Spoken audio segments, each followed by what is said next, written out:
today I was talking to this friend of mine from boot camp. I haven't seen him since boot camp, and he's engaged, getting married. He's very happy with his girl, and I got married too. But then we were talking about life and everything, and he asked what I was doing. I asked what he was doing. So he's investing in forex, and forex for me, it's like another world, like another planet. Like it seems so risky that I don't dare to touch it. Like I did try day trading in the beginning when I start. I guess everybody starts with day trading, and they end up losing money. And I was no difference. I lost money, and I was like, no, I'm not here to lose money. I'm here to make money. I didn't remove my money from my savings to see that money going away. To lose money. I don't want to gamble. I don't like gambling. I don't like casinos. I don't play with money. So I start reading, and I start learning about value investments. That's how I came out, like learning techniques of Warren Buffett, Charlie Munger, Benjamin Graham, Peter Lynch, all those great investors. But he does forex. So I heard that with forex you can make a lot of money really fast.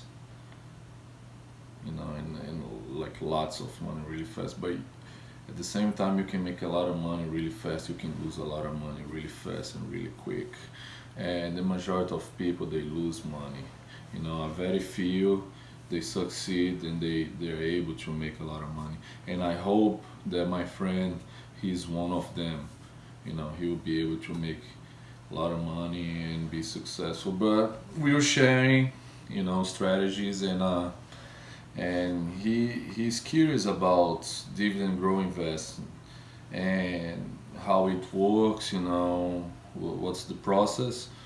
So basically, dividend growth investment, we invest in companies, usually blue chip companies. What's a blue chip company? It's a big company, stable, big cap, stable company like Coca-Cola, Apple, Pepsi. Companies like that has been around for many years and very stable, and has a stable growth. It doesn't have like those crazy 25% growth a year or 50% growth a year. No, it's a stable growth, about 7 to 10% growth every year. And the stock usually grows around that. It usually grows around 10% a year.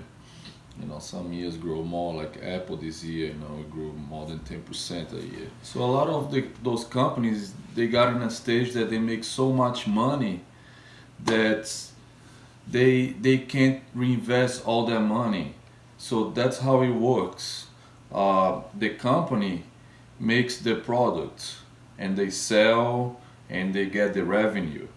And from the revenue, they take out all the liabilities, all the things that they have to pay for, all the employees, the debt they have, all the liabilities. And after they subtract all those liabilities, tax, all of those things, then the remaining is the profits, is the net income of the company.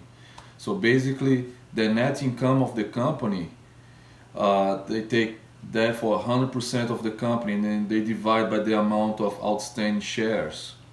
So if the company has 1 million stocks, then they divide the net income by all the shares outstanding, and that's the EPS number. That's the EPS that you see. A lot of people know what's EPS, but some people don't know what's EPS. They see the EPS, or EPS went down, EPS went up, but they don't It's the earnings per share, you know. So you take the total net income of the company, the total profit of the company after paying all the liabilities, and they divide among all the shares outstanding. So the EPS is the profits. Um, so you as a owner, you own the share, so you own a part of the company. How do you get the profits? So there is ways the company does things. If it's a small cap and that company is growing and that company needs money to grow, so they need to reinvest 100% of their money back into the company to be able to grow to a certain point. But what happens when that company grow to that certain point and they can't grow that much anymore, you know, when it gets like Apple, for example, you know, or Coca-Cola, it's pretty stable, long company. So they don't need 100% of the profit. They don't need to reinvest 100% of the profits to make the company grow more. No, they can take 50% of the profit and reinvest back in the company, you know, to research new products and to grow the company. And then the other 50%, they give back to the owners. That's us, and they give us the profits in form of dividends. So they give to us those dividends. So some companies they pay, you know, 2% dividend, 5% dividend, 4% dividend. It doesn't mean that the higher the dividend is, the better it is. No, that doesn't mean, because the company, you know, they might give you 10% dividend, but that company might be giving you 95% of all the profits. Well, a lot of times, imagine if the company makes $100 a month and they are trying to give you $130 a month. So they are trying to give you more than what they are making. So they are taking debt to be able to pay you. So they have negative cash flow. So you have to be very careful with this, you know. You want a company that has a payout ratio of, I like companies that have a payout ratio of less than 50%, because that means 50% of the profits they pay back to us, but the other 50% they use that to reinvest in the company and to buy back the shares, because when they buy back shares, that means there will be less shares. When there is less shares available, your share becomes more valuable, so the price appreciation comes in into the game, you know. So it's not just the dividends you receiving the dividends, but also you getting a nice price appreciation on your shares. Also, if the earnings grow, because those companies, their earnings grow, they don't grow like 20-40% a year, but they grow in a stable way, you know, 10% a year, and that will reflect in the price of the stock as well. So the price of the stock is gonna go up as well, and if they are buying back the shares, the price is gonna go up as well, because there will be less shares available, so your share is gonna become more valuable, and plus the dividends. And if you use those dividends that the company pay and you reinvest back to buy more shares that pays dividends as well, then you get the advantage of the compound interest. That's how the compound interest works. So you're using those dividends to buy more stocks that pays dividends. So it's the dividends generating more dividends to you, and it's a very nice compound. So we are in the Robinhood app here, and I'm gonna show an example. Oh, let's see AVGO here. This Broadcom, the ticker symbol AVGO, and as you can see here, we are in the Robinhood app, and you can see how volatile the stock is. It goes up and down, and but overall you see that the stock is always going up, so that's a good sign. You want to take advantage of the times that the stock goes down, to buy the stock. But you shouldn't waste so much time, look at markets every day. You just calculate the intrinsic value. You look at some metrics, and then you determine if it's a good time to buy or not. And I'm gonna show you guys here some of the metrics. Here in Robinhood, you can see the 5-year average is over 200% increase just in capital appreciation alone. This is not counting the dividends. So this stock here, as you can see, it's a growth stock, but it's also a dividend pay stock. So it's really good when you have the combination of both, like a strong company that have good dividends, and also it's growing, 200% in 5 years. That's a lot. Very stable growth of this company, but you see that, and then you say, okay, let's analyze, let's see if this company can sustain this growth and stay profitable, or if this company is profitable, if this is not just speculation of the price, but or a reflection of the profitability of the company. So we're gonna check here. Over here you see you have the PE ratio.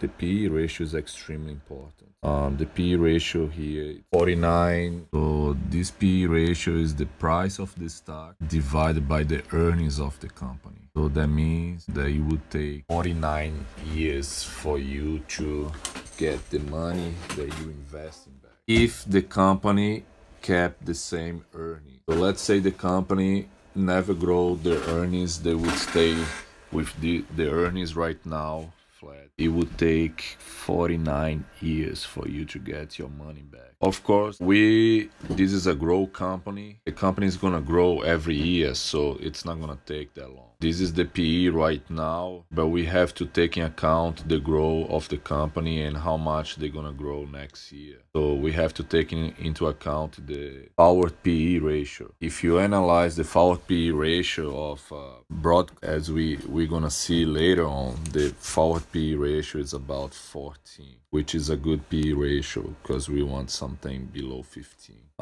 As you can see here too, the dividend yield. This is a very good dividend yield to start. This dividend yield, it's not gonna stay the same. It changes daily because the dividend yield goes according to the price of the stock. So if the price of the stock goes up, the dividend yield is going to go down. If the price of the stock goes down, the dividend yield is going to go up, because the company pays a flat rate every year, and a good companies, they increase that rate, which is the dividend growth, but they pay a flat rate in a year. So with that flat rate, if the price of the stock goes up, then the dividend yields go down, because what you do, you take the rates that they pay, and then you divide by the price of the stock to get the dividend yield. So if the price goes up, the dividend goes down. If the price goes down, the dividend goes up. So that's why you want to buy the stock in a good price, in a discount, so you get a nice dividend and a low PE ratio as well. This is the analyst from Robinhood, says 63% buy, 38% hold. I don't follow very much those analysts from Robinhood. I don't know the metrics. Just do your own analysis. It's much better. But I like this part here, what the company it's about. Like the strong points of the company. Also, it has the negative sides. You can look here, sell rate. And this is the EPS. So the EPS is the earnings of the company, which is very important. So the earnings of the company, it's all the revenue that the company produce minus the liability. So all the money that the company produce, and then you subtract all the liabilities, all the expenses, then that's the profit. So you wanna check at that. Some companies are cyclical, some companies like the EPS is not always growing in a linear fashion. It goes down and then it goes back up like this one. You can scroll down and read about. So I really like Robinhood. They have a very user-friendly interface, but it doesn't show all the information that you need to determine if this is a good stock to buy or not. Very simple, very basic information. You want to look more in depth, and for this I use a Seeking Alpha. Seeking Alpha is really good. So you can go on the top right corner and then put the name of the company, the ticker symbol AVGO. That's for Broadcom, and you can see the same chart here with the stock price 10 years, and you can see the company has a steady growth. And then you click on the more description, and it tells so much information. Like it's telling like the P ratio here again, price for cash flow, so the price of the stock compared to the cash flow of the company, the price to book. So the price book ratio at 5 times. So that means that the price of this stock, it's 5 times what's worth in the books. If the company closed its doors today and sold everything, sold all the tangible assets, everything that they have, the buildings, all the computers, everything they have, they liquidate everything, that's the book value of the company. So you want to pay a price for the stock that's very close to the book ratio, to the book value. Price that's close, the ratio you want close to 1 or even below 1. You buy below 1, that means that you pay less for the company that the company is worth. So it's a great deal. That's how Warren Buffett he likes to buy companies that it's worth more than he paid for the company. So the price to book ratio below 1. In this case here, this is a tech company, so a price to book ratio of 5, it's acceptable because it's a technological company. So we can accept that. It's a very good company, very stable, so that's acceptable. Because this company has a very stable, they pay dividends for a long time, they increase the dividends, and the revenue been growing, the net profit, net income have been growing, the EPS, earnings per share. So it's okay to have this price to book ratio. Usually like in tech, you have to check which industries you invest on the stocks, and you have to see what's a acceptable price to book ratio in each industry. You have to see the median. For tech companies, price to book ratio up to 5, it's okay. The revenue grew 8.4% last year. That's a very stable and very nice growth. If a company grows 40%, they can't sustain that growth for a long time. So that's a momentary growth, and a lot of times the price of the stock, it's already adjust for that growth. So you have to be very careful. At a revenue growth of 8.4%, it's very stable and very doable, that the company can keep this rate of growth for the long time. The dividend rate is 11.2. This year, the company, if you own 1 share of this company, which cost yesterday, cost previous close $313.46. So if you own 1 share of this company, they will pay you a yearly $11.2, and they will pay in 4 payments quarterly. So they'll pay 4 times. So you divide that number by 4.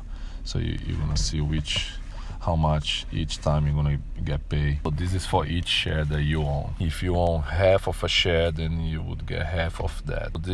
When you take this dividend rate and you divide this dividend rate by the price that was closed yesterday, $313.46, you're will give you the dividend yield of the day. So this dividend yield is gonna change every time. So let's do that. Let's take 11.2 the dividend rate and divide by 313. 11.2 divide by 313.40 something cents.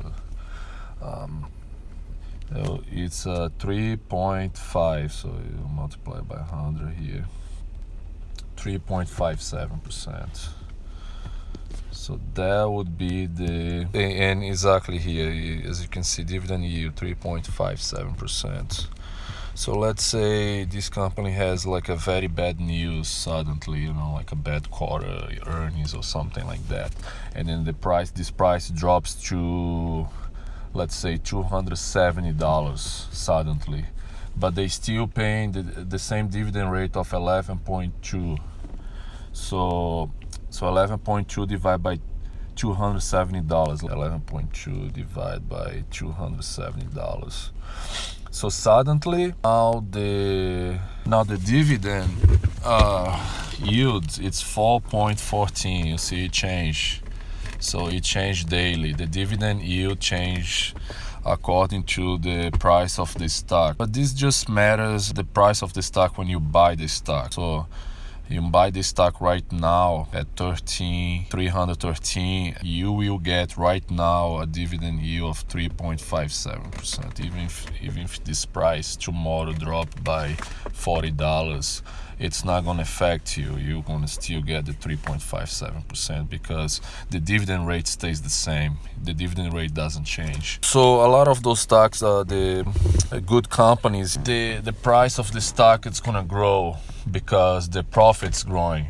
So when the profits are growing and the company is growing at 10% a year, you expect the price of the stock to grow at 10% a year. So you're going to expect the price of this company to grow as well. And as the price of this stock grows, if they still paying the same dividend rate, 11.2, that means that the dividend yield is going to decrease. Let's say this stock goes to $500 in 1 year, but they still paying 11.2, and then you buy a share at $500. So let's see the difference. So 11.2, that's what they pay for every year for one share, divided by $500, which would be the price of the stock in 1 year from now. Then suddenly the dividend yield, it's not 3.57% anymore, it's 2.24%.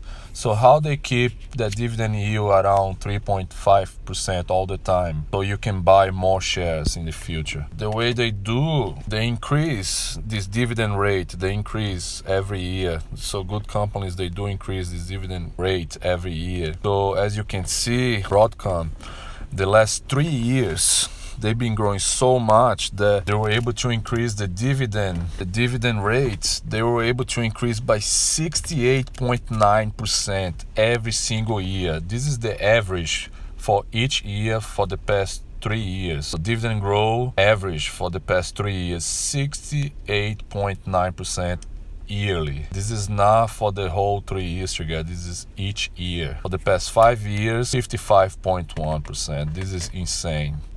So that means that in 5 years at a rate of 55, to do math right now, they increased the dividend rate by 275%. It's really insane. So that's why, and that's the yield on cost. Because if you buy this stock for 313, and let's say this stock, the price in 5 years go to $600, but you pay 313 for the share, and this time the company pays you 3.57% dividend yield, but a dividend rate of 11.2%. So let's say in the next 5 years, they stay with a dividend growth rate of 55. So let's say next year, the share is like $450, but you bought at $313. So let's say that they increase for next year, they increase the dividend rate by 55%. So 11.2 increased by 50%. That's 16.8. Okay, so instead of 11.2 next year, they would pay 16.8 for one share. So 16.8, and then you pay $313 for that share last year. So that means the yield on cost, it would be 5.36. So you bought that company and they were paying you 3.57%, but then 1 year later, because they increased the dividend rate by 55%, next year you will be getting 5.36%. So imagine this is after 1 year. Imagine this after 20 years, if they keep their rate. Of course, they're not going to increase the dividend by 55% every year.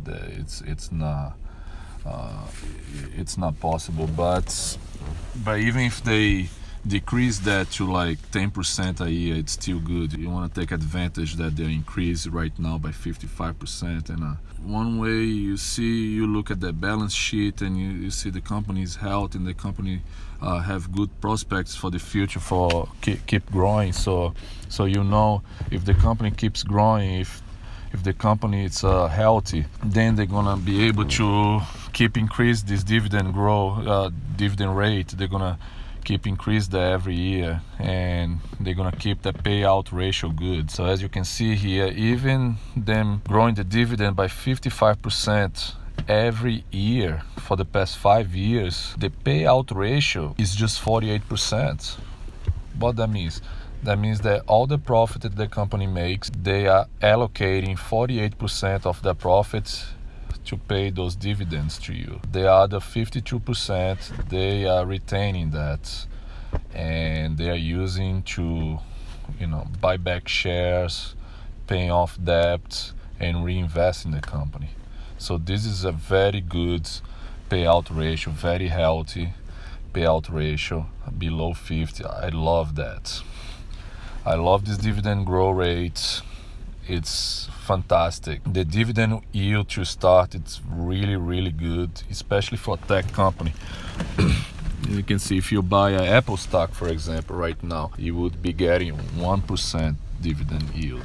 So 3.57 with this dividend growth rate and this payout ratio, and this revenue growth at 8.4% a year. This is really good. Oh, you can read here what the company is about. This is the mobile app, so it doesn't tell a lot of details. If you want to see more details, because another thing you want to look the dividend history, how long this company has been paying the dividends and how stable is the dividends, if they be growing consistently every year. So you go back here. To do that, I'm gonna use the desktop version of Seeking Alpha. So to do that, I'm gonna use the Google Chrome. I could use Safari, but I'm not gonna use Safari because some people might be using Android. So for the people who is using Android as well, they will be able to move along.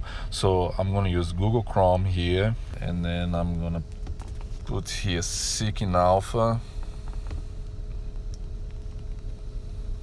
and I'm gonna click over here,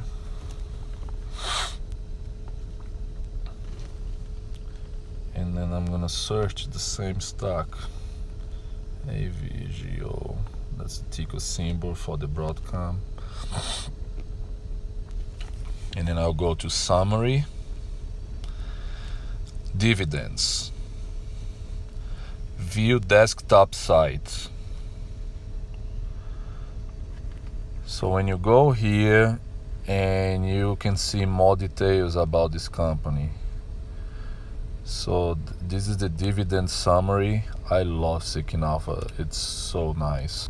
They show so much information. So the dividend scorecard here, it tells the daily dividend yield of the company is 3.57%. The annual payout 11.2. The payout ratio, how much from the profits they are paying as dividends, 48%. The 5-year growth rates 55% annually, and they've been growing this dividend from the past 8 years. So from the past 8 years, they've been growing this dividend every year. So here, less amount dividend, amount 3.25. So basically, you take the 11.2 and divide by 4 because they pay quarterly. You can see here dividend frequency quarterly, and it tells you the ex-dividend date. So the ex-dividend date is the last day that you have to buy the stock before the ex-dividend date to be able to receive that dividend. So for example, here it's December 20. If you own that stock before December 20, let's say you bought the stock December 19, then you would be getting the dividend. You'd be getting the $3.25. And the payout date it's on December 31st, which was today.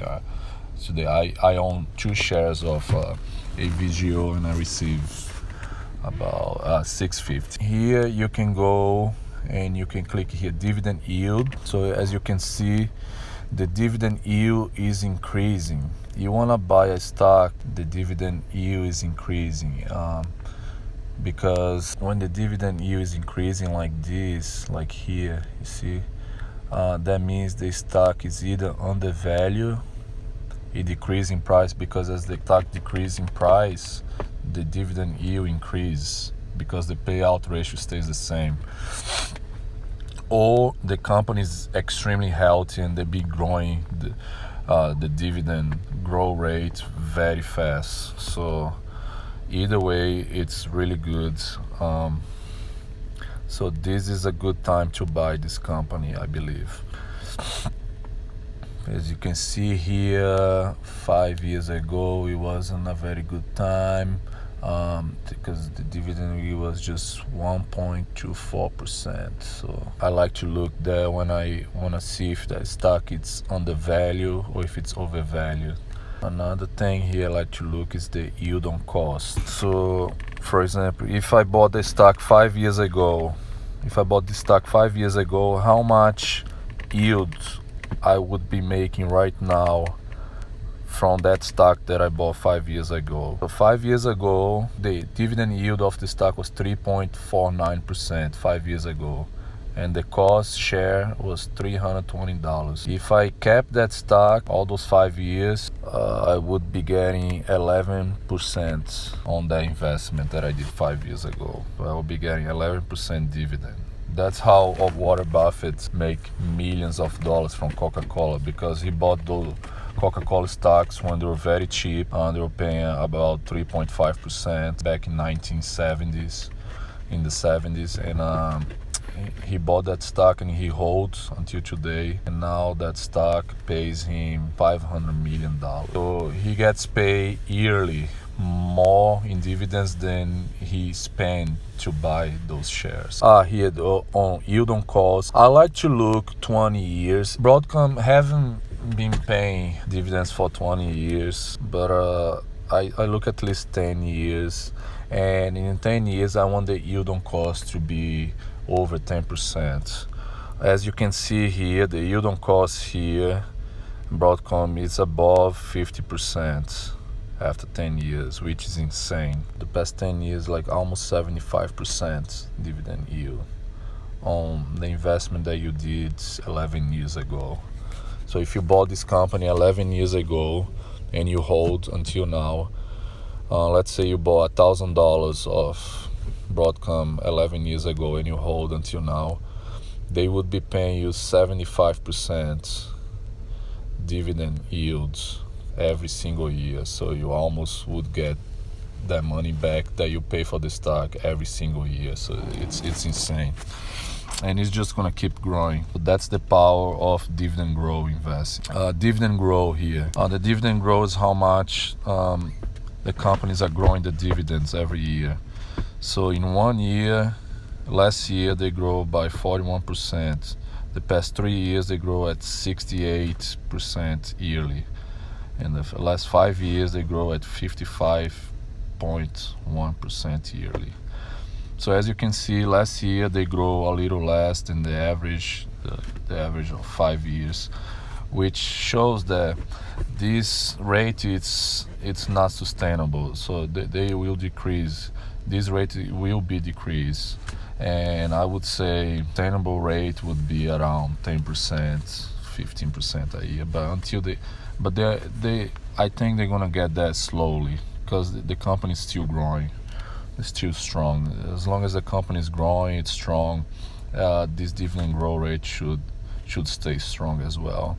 As you can see here, 2011, how much they pay in dividends. They pay 0.40 cents in 1 year, and then they increase to 61, 0.88, 123, 164, 252, 481. Look at that, they almost double. 615 and then 11.2%. That was a crazy jump here from 615 to 11.2%, almost double. So this is insane. I don't think they can keep doubling this number over and over again. So it's gonna get to a point that's gonna be very hard for they keep doubling the number, the amount they're paying, unless they can double their profits as well. So it all depends how much the company is growing. The faster they're growing, the more they can grow the dividend as well. So the growth of the company determines how much they can grow the dividends. And you have to look how much debt they have, because if they have too much debt, they can't afford to pay the dividends, and then the payout ratio is going to be too high. So you have to check on that. That's why I like to look here the dividend safety. Dividend safety tells how much the net long-term debt. So the long-term debt that the company has divided by the total assets of the company. So it's about 36%. You want to be below 50%. So as long as the long-term debt it's below 50% of the total assets of the company, it's good, and it's at 37. The net long-term debt divided by EBITDA.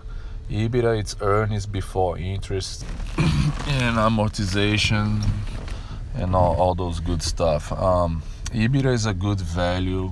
It's good you compare that to 246% for a tech company. It's not awesome, but it's not bad either, because this company is growing really fast and the payout ratio is 48%. Another thing you want to look here is if they can cover the interest expense with the current assets, which is the current ratio. So you go over here, you go to key data, and you go to overview. Here you click on overview, and then it should give you the current ratio. The current ratio, it's on the right lower corner here, and current ratio 1.44. You want a current ratio of 2, which means that the current assets the company has, it's 2 times more than the current liabilities of the company. They're 1.44, so it's acceptable. If the current ratio is below 1, then you want to avoid that company, because that company has a high risk of cutting off the dividend, because if they can't pay the liabilities, then they're gonna have to cut costs, and one way of cutting costs is to cut the dividends and using that money to pay expenses. So the current ratio is very important. You want to look at that. It's very important. And the current ratio comes from the financials here, and you want to look the revenues. Make sure the revenue is increasing. You see revenues on the top here. As you can see, the revenue is increasing consistently. And you go to EBITDA, earnings before interest, depreciation, tax, EBITDA, over here, and you can see the EBITDA is increasing as well. This is wonderful. The EPS, you want to look at diluted EPS. Diluted EPS, it takes into account all the preferred shares, stocks, payments, and senior debt. See, it was a 485, and then it was negative, but then it went back positive, and it grew at 28. It decreased to 643. It's okay. It's not the best, but it's okay. So let's go here to the balance sheet. We're gonna look the current ratio. So the current ratio is the total current assets. As you can see here, the total current assets. You want that number to be increasing as well. So it was three. These numbers in millions. So 3,000 millions, which is 3 billion. So it's $3.7 billion. 7.1, and then 15.8, and then you see that it more than double from 7,000. It went to 15. It's more than double. That's like a crazy growth. But then it decreased to 9. But if you compare 9 billion with 7, you see that there is a growth there. So it's not the optimal thing. You don't want to see the business increase and then decrease, but at least when it decreased, it didn't went below the number from 2016. It's still above $7 billion. And with the 5G and new technology, the semiconductors, it should be okay. It should grow. So that you take this current assets, total current assets, and you divide that by the total current liability. So when you take the total current assets, 3.7 billion, and then you divide by total current liabilities, 1.1, so that's how you get that ratio. So you want the total current assets to be between 1.5. It's optimal is more than 2 times the total current liabilities. As you can see, the liabilities here, total current liabilities from 2018 to 2019 increased by almost 3 times more, and that could be from investments. So then you have to do your research, you have to see why increase that much, why increase 3 times more, and then you do your research, and then you're gonna see that because they are invest on the 5G technology, new chips and stuff like that. So you do your research, and then you find out why. If you don't have a good explanation why, then you might hold off, in the company. But that's how you invest in dividend growth stocks. Do your research, it takes time, but once you buy them, then you hold them, don't sell. And if the price goes down, that means the dividend yield is going to go up, and then you buy more in a faster rate. And just keep doing the dollar average investment. That's how I do. So every month I use the M1 Finance, and I just invest as much as I can every month. And the M1 Finance it rebalance by itself.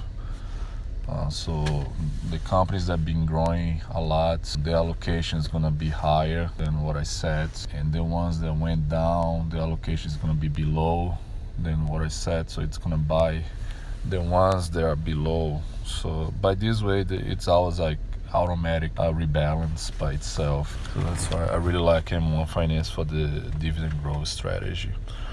Here the summary, see the forward PE ratio. The forward PE ratio is 13.47, which is a very good PE ratio. You want below 15. So this is a very good PE ratio. It's a forward PE ratio for the next year, because this company been growing a lot. So this is a really good company. It's one of my holdings. But this video got a little longer than I expect. I hope it helped. I'll show more stuff later.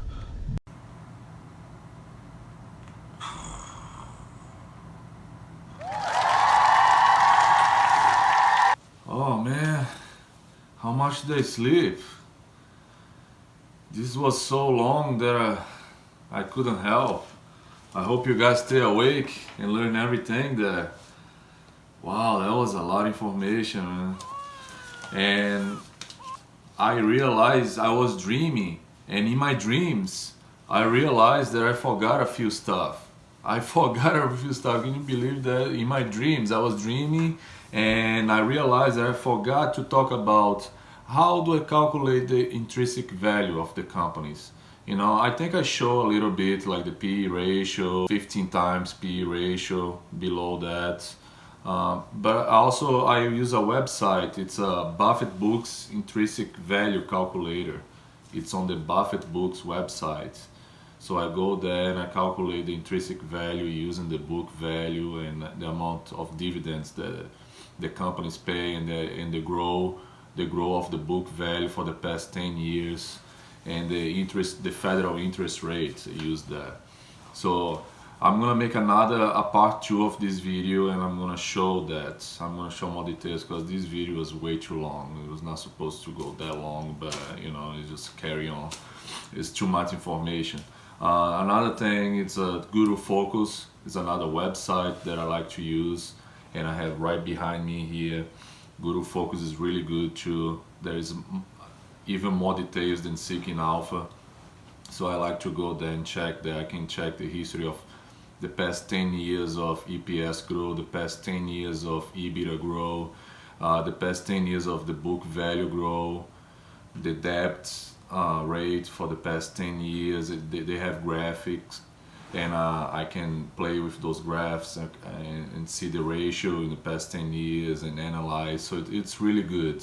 It's a very good website. I love the website. So I'm gonna show in the next video too how to go there and look.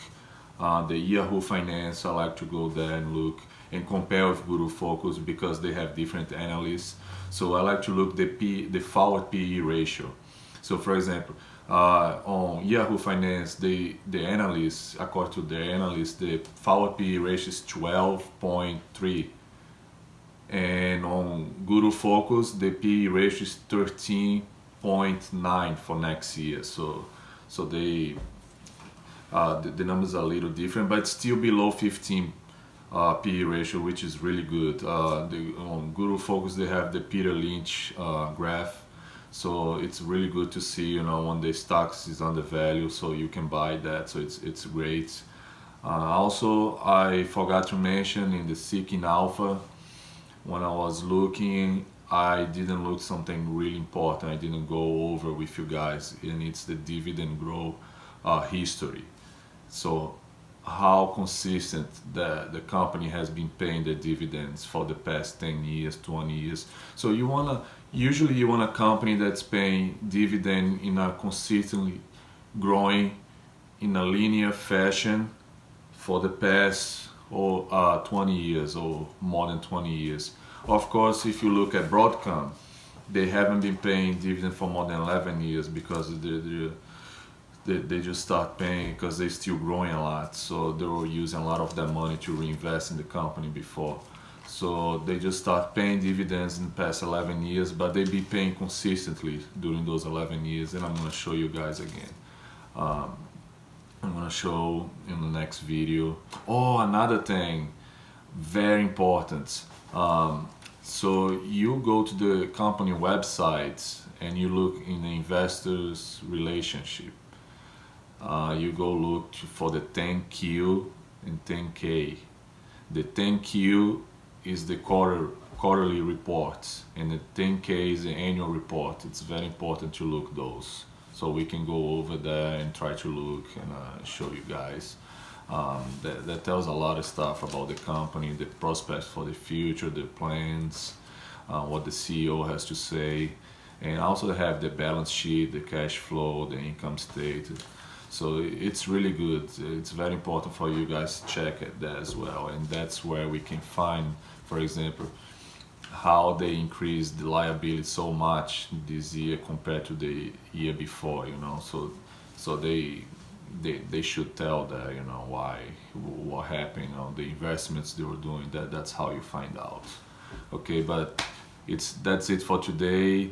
And if you like that video, please subscribe and smash the like button, and I see you guys later.